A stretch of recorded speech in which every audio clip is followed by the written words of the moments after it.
안녕하세요. 특이점이 온다 라는 책을 읽어보도록 하겠습니다. 네. 제1기 물리현상과 화학반응. 우리 존재의 기원은 물질과 에너지의 패턴이라는 기본적인 구조 속에 정보가 담긴 형태다.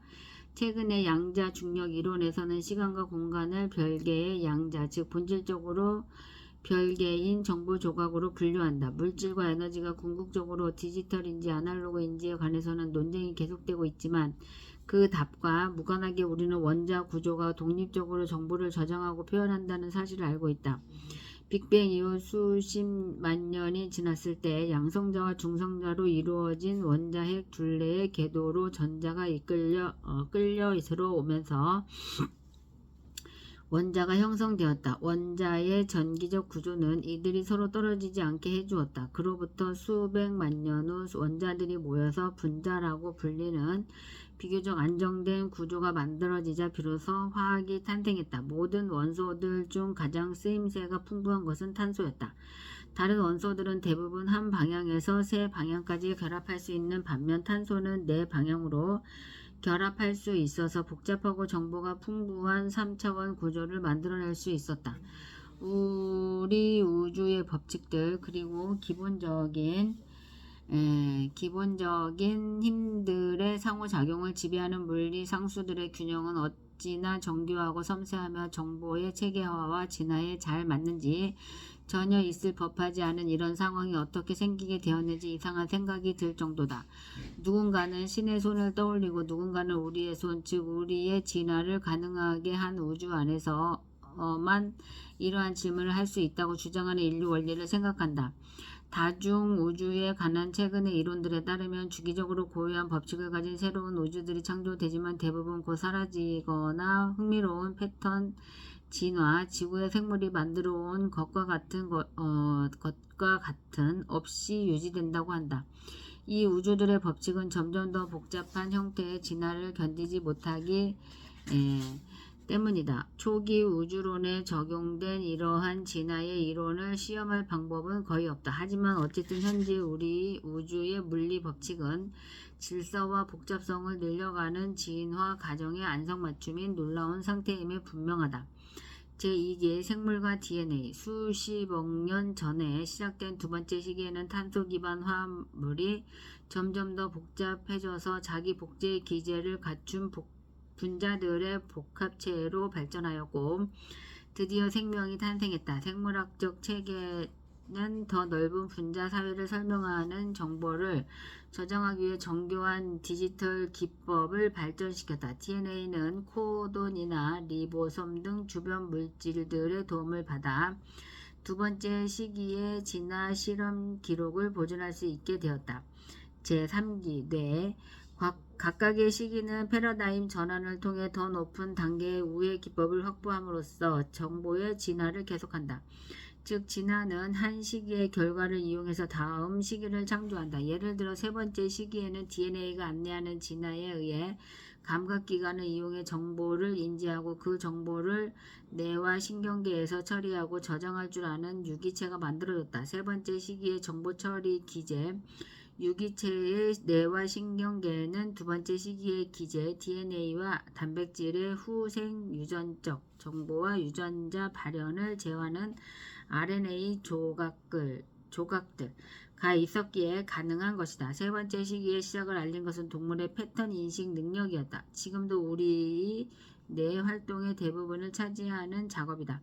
궁극적으로 인류는 자신이 경험하는 세계에 대한 추상적 정신 모델들을 창조하고 이 모델들의 의미를 이성적으로 사고하는 능력을 발전시켰다. 우리는 마음속으로 세계를 재설계하고 그것을 실행에 옮길 수 있는 능력을 갖게 되었다.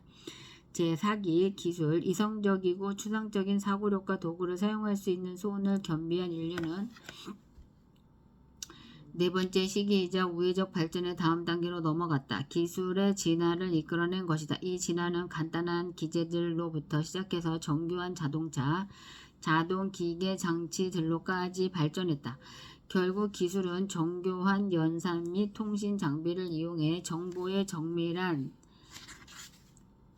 패턴을 감지하고 저장하고 평가할 수 있게 되었다. 지능의 생물학적 진화와 기술적 진화의 발전 속도를 비교해보자. 대부분의 고등 포유류의 뇌는 10만 년마다 1세제곱인치씩 커진 반면 컴퓨터의 연산 용량은 대략 1년마다 2배씩 늘고 있다.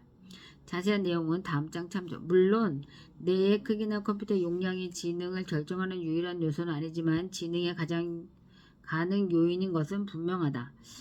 생물학적 진화와 인간 기술 발전의 주요 이정표들을 X축, 과거 연수와 Y축, 패러다임의 이동시간 둘 다 로그로 표시한 표에 나타내 보면 생물학적 진화에서 인간이 만든 발전으로 직접 이어지는 일직선이 그려진다. 이 그림들은 생물학적 및 기술적 역사에서 주요한 발전에 관한 나의 시각을 잘 나타내고 있다. 하지만 진화의 연속적 가속을 보여주는 직선을 구성하는 주요 사건들은 내 마음에 드는 것들로 골라놓은 게 아니라는 점을 분명히 해야 하겠다.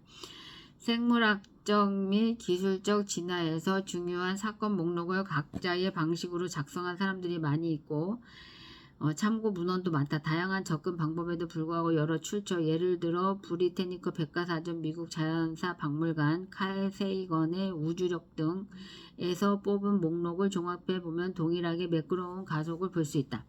다음 표는 15가지 자료에 나타난 주요 사건들을 모아놓은 것이다. 사람마다 동일한 사건에 대해 정한 날짜가 다르기도 하고 목록마다 다른 기준에 의해 선택한 사건들이 동일하거나 비슷하게 겹쳐지고 데이터의 노이즈 분산으로 인해 두꺼운 추세선이 나타났다. 그러나 전반적인 추세는 매우 분명하다. 물리학자이자 복잡성 이론가인 테오도르 모디스는 이 목록들을 분석해서 동일하거나 유사하거나 서로 관련된 사건들을 하나로 묶은 뒤 사건들을 28개군 표준 이정표라 칭했다로 정리했다. 이 과정을 통해 목록에서 노이즈, 예를 들어 목록마다 다른 날짜를 제거하고 다시 동일한 그래프를 그릴 수 있었다. 이 도표들이 기하급수적으로 증가하는 속성은 질서와 복잡성이다. 두 개념에 대해서는 다음 장에서 자세히 살펴볼 것이다. 상식적으로 생각해 보아도 쉽게 이해할 수 있는 현상이다. 10억 년 전에는 100만 년 동안에도 그다지 많은 사건이 발생하지 않았다. 그러나 25만 년 전에는 10만 년 정도의 기간 동안에 인류의 진화와 같은 획기적인 사건들이 발생했다. 기술사에서 50만 년 정도 거슬러 올라가 보면 1000년의 기간 동안에도 아무 일이 일어나지 않았다. 그러나 가까운 과거를 보면 단 10년 동안에 월드와이드 앱 같은 새로운 패러다임들이 시작되고 대중에게 널리 퍼지는 선진국 국민의 25% 정도가 사용을 볼 수 있다. 제5기 기술과 인간 지능의 융합. 몇십 년 안에 특이점과 함께 5번째 시기가 도래할 것이다. 우리 뇌에 축적된 광대한 지식이 더 크고 빠른 역량과 속도, 지식 공유 능력을 갖춘 기술과 융합하면서 시작될 것이다. 이 시기에 인간 기기 문명은 연결이 100조 개에 불과해서 처리 속도가 몹시 느린 인간 뇌의 한계를 초월할 것이다. 특이점과 더불어 우리는 인간의 오랜 문제들을 극복하고 창조성을 한없이 확대하게 될 것이다. 생물학적 진화의 뿌리 깊은 한계를 극복할 뿐 아니라 진화의 과정을 거치며 얻은 지능을 보존하고 강화하게 될 것이다. 그러나 특이점은 우리의 파괴적인 성향에 영향을 미치는 능력도 확대할 것이기 때문에 이야기는 그렇게 간단하지만은 않을 것이다. 제6기 우주가 깨어난다.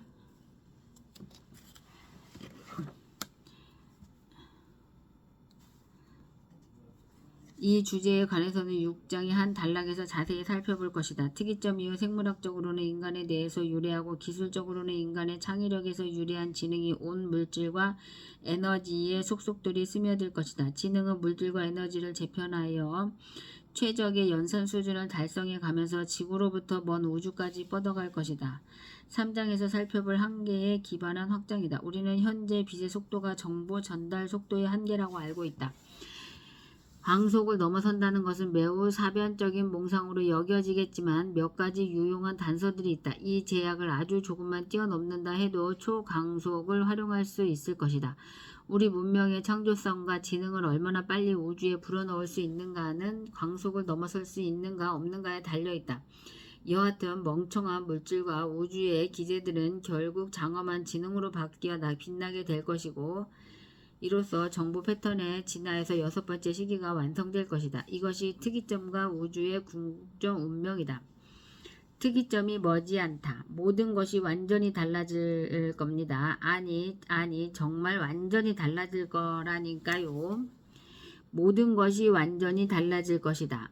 아니 정말 완전히 달라질 것이다. 마크 밀러 컴퓨터 과학자 에릭 드렉슐러에게 1986년경. 이 사건의 결과는 어떻게 될까? 인간을 능가하는 지능이 발전을 주도한다면 발전 속도는 훨씬 빨라질 것이다. 그 발전 과정 중에 더 지능적인 존재를 더 짧은 기간에 창조하는 일이 포함되지 않을 이유는 없다.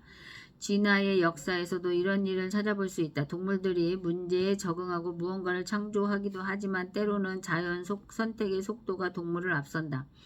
자연 선택의 경우 세계가 스스로 시뮬레이션을 수행하는 것이나 마찬가지이다. 인간은 세계를 내재화하고 머릿속에서 만약을 가정할 수 있는 능력이 있다. 우리는 자연 선택보다 수천 배 빠르게 많은 문제를 해결할 수 있다. 그러한 시뮬레이션을 더 빠르게 수행할 수 있는 방법을 만들어내면 인간이 동물들과 완전히 다른 상황에 있는 것처럼 현재의 우리가 과거의 우리와 완전히 다른 상황으로 접어들 것이다. 인간의 관점에서 이러한 능력은 눈 깜짝할 사이에 기존의 모든 규칙을 버려야 한다는 것을 의미한다. 사실상 통제를 꿈꾸기 힘든 기하급수적 다른 박질이다. 잠깐만요.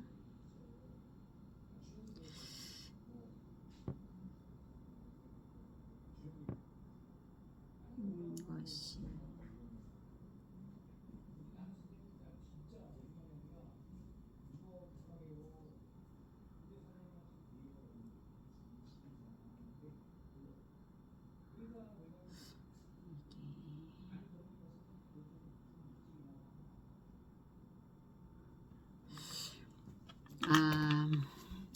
가장 영리한 사람의 모든 질적 활동을 능가하는 초지능 기계가 있다고 해보자. 기계의 설계도 지적 활동에 속하므로 초지능 기계는 더 뛰어난 기계를 설계할 수 있을 것이다. 그러면 의심할 여지 없이 지능이 폭발적으로 증가되고 인간의 지능은 한참 뒤처질 것이다. 따라서 최초의 초지능 기계가 사람이 만들게 될 마지막 발명품이 될 것이다.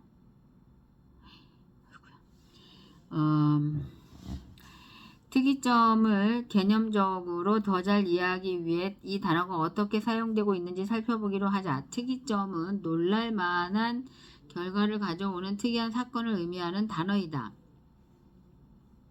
수학에서는 유한한 한계를 한없이 초월하는 큰 값을 의미하는데 가령 상수를 0에 한없이 가까워지는 수로 나눈 결과처럼 무한히 커지는 값을 지칭한다. y는 간단한 함수를 생각해보자. x의 값이 0에 가까워질수록 함수 값은 점점 더 폭발적으로 증가한다. 0으로 나누는 것은 수학적으로 정의되어 있지 않기 때문에 계산불능 이런 함수에서 실제로 무한값을 얻을 수는 없다. 어쨌든 제수 x가 0에 가까워짐에 따라 y의 값은 생각할 수 있는 한계를 넘어서 무한대로 증가한다.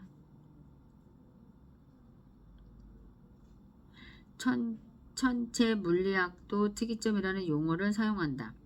큰 별이 초신성으로 폭발하면 폭발의 잔해들이 부피가 없고 밀도가 무한대인 점을 중심으로 무너져 내리는데 그 한가운데 특이점이 형성된다. 이처럼 별의 밀도가 무한대에 이르면 빛조차 빠져나갈 수 없는 것으로 알려져 있다. 그래서 블랙홀이라는 이름이 생겨났다. 블랙홀에서는 공간과 시간의 구조가 틀어진다. 한 이론에 따르면 우주가 이와 같은 특이점에서 시작되었다고 한다. 그러나 블랙홀의 사건의 지평선은 크기가 유한하고 중력은 블랙홀의 한 중심, 부피가 0인 지점에서만 이론적으로 무한하다. 측정이 가능한 지점의 중력은 몹시 크긴 하지만 유한한 값이다. 인류 역사의 구조를 단절시킬 수 있는 사건으로 처음 특이점을 언급한 사람은 존 폰 노이만이다. 앞서 그 문장을 인용했다. 1960년대에는 어빙 존 굿이 인간의 개입 없이 다음 세대를 설계하는 지능형 기계에 의해 초래될 지능 폭발에 관해 언급했다. 샌디에고 주립대학의 수학자이자 컴퓨터 과학자인 버너 빈지는 1983년 잡지 옴니에 기고한 기사와 1986년에 발표한 과학소설 실시간의 고립에서 빠르게 다가오는 기술의 특이점에 관해 언급했다. 나는 1989년에 펴낸 책 지적기계의 시대에서 21세기 전반에 인간 지능을 크게 능가하는 기계가 필연적으로 등장할 수밖에 없다는 미래 예측을 제시했다. 한스 모라백은 1988년작 마음의 아이들에서 로봇공학의 발달 과정을 분석하면서 유사한 결론을 이끌어냈다. 1993년 버너 빈지는 미 항공우주국이 주관한 심포지엄에서 발표한 논문을 통해 인간 지능보다 뛰어난 존재의 출현이 특이점을 불러올 것이며 그 시기가 임박했다고 말했다. 1999년작 영적 기계의 시대에서 나는 우리의 생물학적 지능과 우리가 창조하고 있는 인공지능 사이의 관계가 점점 긴밀해지고 있음을 설명했다. 역시 1999년에 출판된 한스 모라백의 로봇 단순한 기계에서 초월적 마음으로 에서는 2040년대 로봇을 우리의 진화론적 계승자, 우리로부터 자라나고 우리의 기술을 배우고 우리의 목표와 가치를 공유할 기계, 우리 마음의 자손이라고 했다. 오스트레일리아 학자 데미안 브로데릭은 1997년과 2001년에 동일한 제목으로 펴낸 책 도약에서 수십 년 안에 닥쳐올 기술 가속의 최종 단계가 어떤 충격적 영향들을 미칠지 분석했다. 존 스마트도 여러 저작을 통해 특이점을 설명했는데 스스로 MNEST, 물질, 에너지, 공간, 시간 압축이라 칭한 현상의 필연적인 결과로서 설명했다. 특이점의 모습은 다양하다. 특이점은 기하급수적 증가에서 거의 수직에 가깝게 치솟는 단계에 해당한다. 이 단계에서는 기울기가 너무 급격해서 기술이 무한대의 속도로 발전하는 것처럼 보인다. 물론 수학적으로 보면 불연속점이나 단절이 없고 증가 속도는 매우 크기는 하지만 유한하다. 그러나 현재 우리의 제한된 틀에서 보기엔 이 임박한 사건은 너무 날카로워서 이제까지의 발전과 연속선상에 있지 않은 단절로 느껴진다. 현재라는 단어를 강조한 이유는 사실 특이점의 영향으로 인해 우리의 이해력에도 본질적인 변화가 있을 것이기 때문이다. 우리는 기술과 융합함으로써 지금보다 훨씬 영리해질 것이다. 기술의 발전 속도가 무한히 증가할 수 있을까? 속도가 너무 빨라져 인간이 값을 인식할 수조차 없는 때가 오지 않을까? 기술로 강화되지 않은 인간의 경우에는 틀림없이 그럴 것이다. 그러나 오늘날의 인간 과학자들보다 지능이 1000배 더 높고 1000배 더 빠르게 연산할 수 있는 대부분 비생물학적인 뇌에서 정보를 처리하기 때문에 1000명의 과학자들이 있다면 어떨까? 그들의 인류는 오늘날 우리의 1000년과 같을 것이다. 그들은 무엇을 만들어내게 될까? 그들은 훨씬 더 지능적인 기술을 만들어낼 것이다. 지능의 용량에는 이미 한계가 없을 것이므로 그들은 더 빨리 생각할 수 있도록 사고 처리 과정을 변경할 것이다. 과학자들은 100만 배 이상 똑똑해지고 100만 배 이상 빨리 계산할 것이다. 현재 기준으로 한 세기가 필요한 발전을 1시간 만에 이룰 수 있을 것이다. 특이점의 원리로 다음과 같은 것들을 들 수 있다. 책의 나머지 부분에서는 바로 이 내용들을 입증하고 전개하고 분석하고 고찰할 것이다. 패러다임 전환, 기술의 혁신 속도는 가속된다. 현재는 10년마다 2배씩 증가한다. 정보 기술의 힘, 가격대, 성능비, 속도, 용량, 대역폭이 기하급수적으로 엄청나게 빠르게 증가하고 있다. 현재는 약 1년에 2배씩 증가한다. 이 원칙은 인간 지식의 총량 등 다양한 분야에 적용된다. 정보 기술의 경우에는 기하급수적 증가가 이중적이다. 즉 기하급수적 증가 속도 자체가 기하급수적으로 증가한다. 기술이 발전함에 따라 활용할 수 있는 자원량이 증가하고 비용 효율도 높아지기 때문에 시간이 흐를수록 기하급수적 증가 속도가 커진다. 예를 들어 1940년대의 컴퓨터 산업은 지금에 와서 볼 때 역사적으로 의미 있는 프로젝트들을 추진하고 있었지만 그 수는 몇 되지 않았다. 반면 현재 컴퓨터 산업의 총 수입 규모는 1조 달러 이상이고 연구 개발 예산도 이에 필적한다. 인간의 뇌 스캔은 기하급수적으로 개선되고 있는 기술들 중 하나다.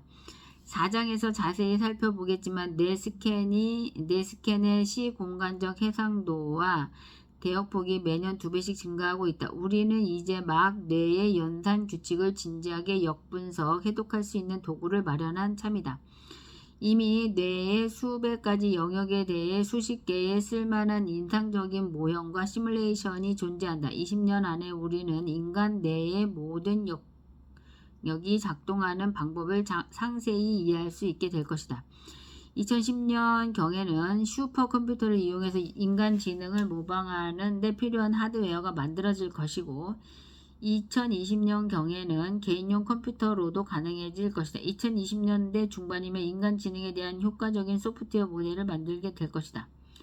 2020년 말에는 인간 지능을 완전히 모방하는 데 필요한 하드웨어와 소프트웨어가 모두 갖춰지면서 컴퓨터가 튜링 테스트를 통과할 것이고 더 이상 컴퓨터 지능과 생물학적 인간의 지능을 구별할 수 없게 될 것이다.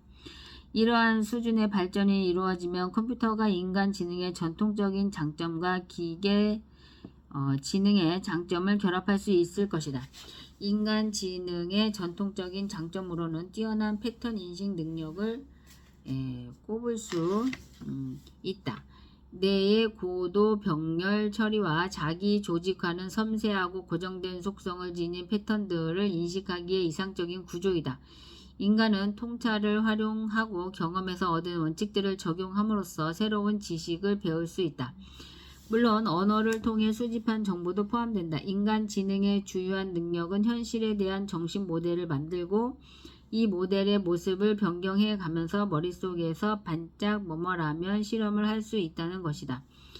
기계 지능의 전통적인 장점으로는 수십억 개의 사실을 정확하게 기억하고 즉시 불러내는 능력을 꼽을 수 있다. 비생물학적 지능의 또 다른 장점은 일단 습득한 기술을 정확하게 빠른 속도로 지치지 않고 반복 수행할 수 있다는 것이다. 어쩌면 이 점이 가장 중요할 텐데 기계는 언어를 통해 매우 느리게 진행되는 인간의 지식 공유 과정에 비해 대단히 빠른 속도로 자기들끼리 지식을 공유할 수 있다. 비생물학적 지능은 다른 기계로부터 그리고 결국에는 인간으로부터 기술과 지식을 다운로드할 수 있게 될 것이다. 포유류의 뇌에서 사용되는 전기화학적 신호의 속도가 대략 초당 100m인데 비해 기계는 거의 빛의 속도로 초당 약 3억 미터 신호를 처리하고 교환할 것이다. 두 속도의 비는 최소한 1대 300이다. 기계는 인터넷을 통해 인간 기계 문명의 모든 지식에 접근해서 모든 지식을 습득할 수 있을 것이다. 기계는 자원, 지능, 메모리를 공유할 수 있다. 2개든 100만 개든 기계는 하나로 합쳐질 수도 있고 다시 나눠질 수도 있다. 심지어 여러 대의 기계가 하나인 동시에 별개의 존재를 간직할 수도 있다. 인간은 이것을 사랑에 빠지는 것이라고 부른다. 그러나 이를 처리하는 우리의 생물학적 능력은 일시적이고 못 믿었다. 이런 전통적 장점들이 결합되면 생물학적 인간 지능의 패턴 인식 능력과 비생물학적 지능의 속도, 기억 용량과 정확성, 지식과 기술 공유 능력, 매우 놀랄만한 결과가 탄생할 것이다. 기계지능은 설계와 구조의 제약에서 해방되는 동시에 즉 계제 뉴런 연결의 느린 교환 속도나 고정된 두개골 크기와 같은 생물학적 한계에 의해 제한되지 않고 일관된 성능을 자랑할 것이다. 비생물학적 지능이 인간과 기계의 전통적인 장점들을 결합하고 나면 우리 문명의 비생물학적인 부분은 이중기하급수적으로 증가하는 기계의 가격대, 성능비, 속도, 용량의 덕을 지속적으로 보게 될 것이다. 기술이 더 빠른 속도와 더 큰 용량으로 인간처럼 기술을 설계하고 조작할 수 있게 되면 기계들은 자신의 설계 소스 코드에 접근해서 그것을 변형시킬 수 있을 것이다. 인간이 현재 생명공학을 통해 비슷한 작업을 하고 있기는 하지만 생물학의 기반의 유전 정보와 기타 정보 처리 과정을 변경하고 있다. 미래의 기계가 자신의 프로그램을 스스로 수정하게 될 것에 비하면 훨씬 느리고 제한된 작업이다. 생물은 고유한 한계를 갖고 있다. 가령 살아있는 모든 유기체는 1차원적인 아미노산 사슬이 접혀 만들어진 단백질로 구성되어야 한다. 단백질 기반 기제의 힘과 속도는 충분치 않다. 우리는 미래의 생물학적 몸과 뇌에 있는 모든 기관과 조직을 훨씬 강력하게 개량할 수 있을 것이다. 사장에서 살펴보겠지만 인간 지능은 일정 속도의 가소성 구조를 변경하는 능력을 지니고 있다. 과거에 예상한 것보다는 훨씬 유연한 편입니다. 그럼에도 불구하고 뇌 구조는 매우 제한적이다. 가령 인간의 두개골 안에는 계제 뉴런 연결 100조 정도를 위한 공간밖에 없다. 우리가 영장류 조상에 비해 높은 인지 능력을 갖게 된 주요한 유전적 변화는 뇌의 특정 영역에서 대뇌피질과 회백질 조직의 크기가 커진 것이었다. 그러나 이 변화를 가져온 생물학적 진화의 속도는 무척 느렸고 뇌 용량의 한계는 지금도 존재한다. 기계는 아무런 제약 없이 자신의 설계를 재구성하고 자신의 역량을 증가시킬 수 있을 것이다. 나노기술 기반 설계를 이용함으로써 그들의 능력은 크기 증가나 에너지 소비 없이 생물학적 뇌보다 뛰어나게 될 것이다. 기계는 매우 빠른 3차원 분자 회로를 이용해서 혜택을 볼 것이다. 현재 전자 회로의 속도는 포유류 내의 전기화학적 전달 속도보다 100만 배 이상 빠르다. 미래의 분자 회로는 나노 튜브 같은 것으로 만들어질 것이다. 나노 튜브는 폭이 탄소 원자 10개 정도 길이인 작은 원통형 구조물로서 오늘날의 실리콘 기반 트랜지스터보다 500배가량 작다. 신호가 이동하는 거리가 짧아지므로 현재 칩의 속도가 수 기가헤르츠 1초당 수십억 번의 연산인데 비해 테라헤르츠 1초당 수조 번의 연산 속도로 연산할 수 있을 것이다. 기술 변화의 속도는 인간 정신의 속도에 국한되지 않을 것이다. 기계 지능은 스스로 피드백하며 능력을 향상시켜갈 것이고 기계의 도움을 받지 않는 인간 지능은 그 속도를 따라잡을 수도 없을 것이다. 기계 지능이 자신의 설계를 반복적으로 개선하는 주기가 점점 빨라질 것이다. 사실 패러다임 전환의 지속적인 가속 공식을 통해 예상할 수 있는 현상이다. 기술이 꾸준히 가속되다 보면 인간이 이해할 수 없을 정도로 빨라질 것이므로 결국 그 같은 지속적 가속은 불가능하다는 반론도 있다. 그러나 생물학적 지능에서 비생물학적 지능으로 넘어간다면 이 추세를 유지할 수 있다. 비생물학적 지능의 개선 주기가 가속되는 한편 나노 기술은 분자 수준의 물리적 실체를 만들어낼 수 있을 것이다. 나노 기술을 이용해 나노봇을 설계할 수 있을 것이다. 나노봇은 분자 규모로 설계된 로봇으로 크기가 미크론 100만 분의 1m 단위이며 호흡세포, 기계로 만든 적혈구 같은 것을 예로 들 수 있다. 나노봇은 인간의 노화를 거꾸로 되돌리는 일을 비롯 몸속에서 매우 많은 역할을 담당하게 될 것이다. 유전공학과 같은 생명공학을 통해서는 불가능할 정도다. 나노봇은 생물학적 뉴런과 상호작용하며 신경계 내의 가상현실을 창조함으로써 인간의 경험을 확장할 것이다. 뇌의 모세혈관에 이식된 수십억 개의 나노봇이 인간의 지능을 크게 확장시킬 것이다. 일단 비생물학적 지능이 뇌의 기반을 구축하기 시작하면 컴퓨터화된 신경, 이물질, 이식물, 삽입 같은 작업은 벌써 시작되었다. 뇌 속의 기계 지능은 매년 2배 이상 강력해지며 기하급수적으로 성장할 것이다. 생물학적 지능은 사실상 역량이 고정되어 있으므로 궁극적으로는 지능의 비생물학적 부분이 우위를 접하게 될 것이다.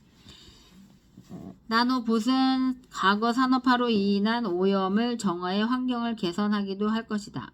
포글릿이라고 불리는 나노봇은 이미지와 음파를 조작할 수 있어서 현실 세계를 가상현실처럼 변형시킬 수 있을 것이다. 감정을 이해하고 적절히 대항하는 능력 또한 인간 지능의 한 종류인데 미래 기계 지능은 이것도 이해하고 습득하게 될 것이다. 인간의 감정적 반응 중 일부는 제한적이고 허약한 생물학적 몸이라는 틀 속에서 지능을 최대한 활용하기 위한 대책이다.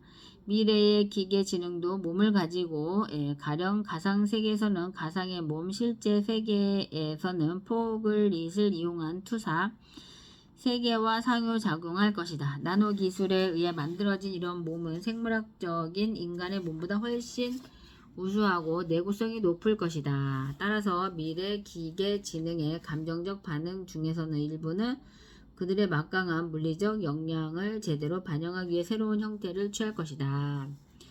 오늘 8월 2일 토요일, 금요일, 금요일. 네, 여기까지 읽겠습니다. 뭔 말인지는 모르지만 그냥 쭉쭉쭉쭉 읽어보려고 합니다. 너무 이거. 네, 감사합니다. 그냥 읽는 것입니다. 이것이. 어쨌든 그냥 읽는데 있어서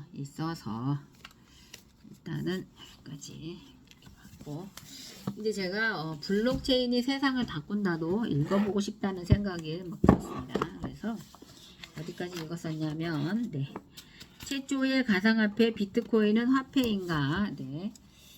화폐인가? 잠깐 이게 왜 지워지지 않는 거지? 지울 수 없나?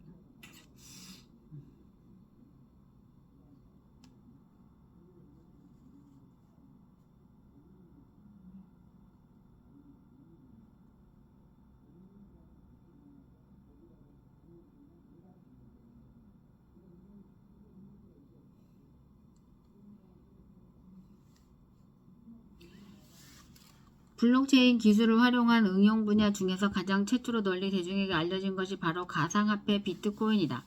국내법에서 전자화폐로 인정받기 힘든 비트코인이 그 화폐 자체로서 정의된 기능을 할 수 있을지 살펴보자. 블록체인 기반으로 중앙은행 없이 발행하고 익명으로 거래하는 비트코인은 탈중앙화 금융 디파이의 선구자이다. 중앙은행의 통제 하에 오프라인에서 발행되는 법정화폐와 달리 가상화폐는 중앙은행 없이 온라인에서 발행된다. 중앙은행이 제공하는 신뢰가 분산장부 기반 블록체인으로 대체될 것으로 볼 수 있다. 가상화폐는 퍼블릭, 공개형 블록체인 생태계에서 자발적으로 블록을 생성하고 분산장부를 저장하고 공유하는 활동에 필요한 촉매제이다. 중앙관리 조직이 없이 공동 소유하는 블록체인의 특성상 자율적인 사용자 노드 참여자의 참여에 대한 보상 수단으로 가상화폐를 지급한다. 그러나 블록체인 내에서 운용될 경우 큰 문제가 없을 수도 있는 보상 수단 코인이 실물 화폐와 교환되면서 여러 가지 갈등이 생기고 있다. 화폐의 기능 세 가지, 즉 상품의 가치를 나타내는 가치 척도, 그 가치를 저장하는 기능, 저장된 가치를 상품이나 서비스로 바꿀 수 있는 교환 기능을 가진다. 이 중에서 가상화폐는 가치 저장 수단으로 기능을 하고 이 중에서 가격이 고정된 스테이블 코인은 교환 매개가 될 수 있다. 하지만 지금까지 가상화폐의 역할과 가격 급등락 상황을 고려할 때 가상화폐는 가치 척도와 가치 저장의 기능은 어느 정도 하는 반면 거래 시점 전후의 가격 급등락으로 교환 수단으로는 보기 힘들다. 스캠 코인이 아닌 안정적인 기술이 기반이 된 가상화폐는 주식처럼 자산 가치 저장의 역할로 작동할 수 있다. 이로 인해 가상화폐로서의 기능보다는 시세 차익을 통한 투자 자산 또는 투기 자산에 가까워 보인다. 비트코인은 가상화폐의 기축통화 역할을 하며 대부분의 ICO에서 투자를 받는 수단으로 활용되었다. 그러나 10분마다 블록이 생성되고 거래가 기록되어 이보다 빈번하게 발생하는 거래에는 적용하기 힘들다. 또한 긴 체인으로 인해 거래 내역이 1시간 정도 지나야 확정 거래가 담긴 블록 생성 후 6번째 블록이 되기 때문에 거래가 블록에 저장되어도 취소될 수 있는 위험을 가지고 있다. 비트코인의 기술적인 단점을 극복하고자 2015년에 개발된 이더리움은 비트코인과는 달리 15초마다 블록을 생성하면서 비트코인보다 많은 거래를 수용할 수 있게 진화되었다. 뿐만 아니라 이더리움은 가상 머신을 개발하고 스마트 컨트랙트를 통한 자동화 거래가 가능하도록 프로그래밍 기술을 추가하면서 송금 외에도 블록체인에서 다양한 거래가 실행되도록 개선되었다. 프로그래밍 기능 추가에 따른 해킹 공격 방지와 효율적인 자원 사용을 위해 거래 수수료 체계도 확립하였다. 거래에 따른 연산량에 비례하는 가스 개념을 수수료에 도입한 것이다. 사용자 측면에서도 비트코인보다 편리하게 이용하도록 메타마스크, 이더월렛과 같은 다양한 이더리움 지갑 소프트웨어도 개발되었다.